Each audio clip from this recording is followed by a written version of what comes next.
you want me to? That's okay. Matthew DeBoard from Slate's The Big Money at the Los Angeles Auto Show, and I'm here with Bryan Nesbitt.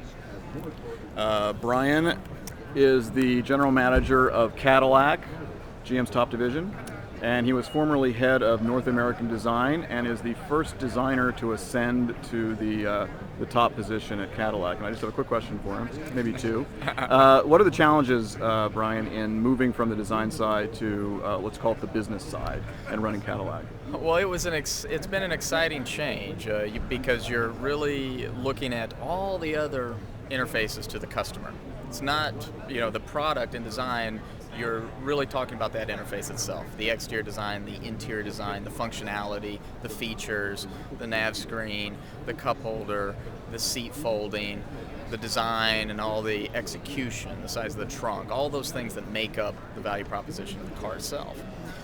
When you get into the overall managing the brand, it's about all those other customer interfaces. Your digital website, and is that really communicating effectively? Is it a tool that the customer can really use?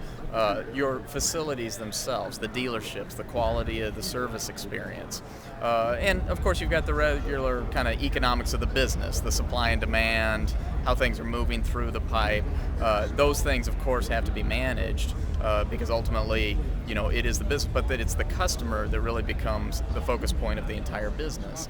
How can we make their experience better? How can we communicate to them better, more effectively? How can we get our message out?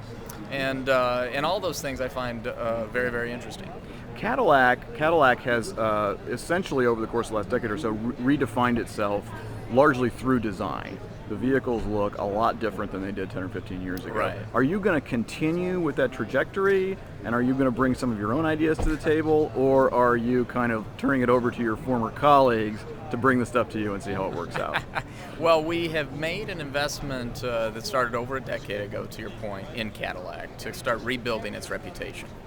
And it started with building a robust rear-wheel drive sports sedan called the CTS. Now we're in the second generation CTS. We've spawned a CTS V series off of that. And we're creating, we believe, very relevant vehicles. I'm a steward of the brand, so it certainly doesn't start with me. What you want to do is continue to build an identity. Once you have an identity, it becomes quite an important equity. You find that then nobody else can copy it because that then is just a knockoff.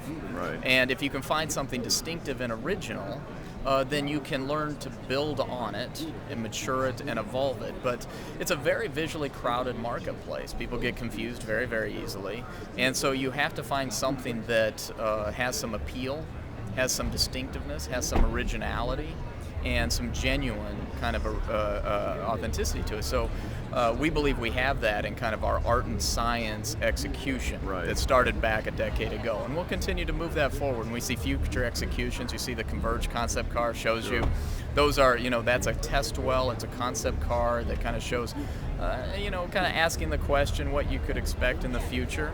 Should we go in that direction? But certainly the how we visually articulate the DNA and the promise of the brand will continue to mature. But this is our identity. We have signature cues that identify the brand. Our vertical headlamps and tail lamps, the kind of very taut surfacing that then stretch out to the wheel flares and these nice trumpets.